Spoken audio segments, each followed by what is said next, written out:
عمق الكربلايون جراح مضيفهم الناصية بتغلبهم عليه بهدف واحد دون رد، ويبدو أن صدمة الهبوط من دوري النخبة تؤثر على حماس ومعنويات لاعبي الناصية بعد الأداء الباهت والمتواضع الذي قدموه.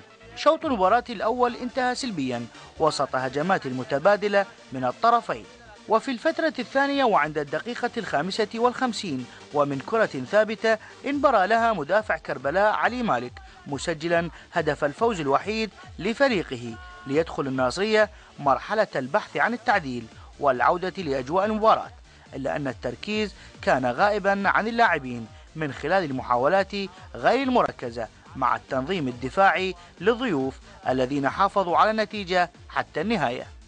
حقيقة شوي عنا راضين عن الفريق بالرغم من إضاعة فرص عديدة يعني بالمباراة اللي سبقتنا وهاي المباراة، لكن هي يعني 3 نقاط أعتقد شوية يعني ترتيبنا بالمراكز راح يتغير، والولد اجتهدوا يعني اداء يعني بالاداء بالهذه، لكن ضاعت الفرص شويه عندنا ما توفقنا بفرص هواي عديده. لعبنا شوط اول كان الوضع بالبدايه ما مقبول، بس الحمد لله والشكر طبقنا الشوط الثاني وعرفنا شلون نلعب المباراه ولعبناها الحمد لله والشكر واخذنا 3 نقاط.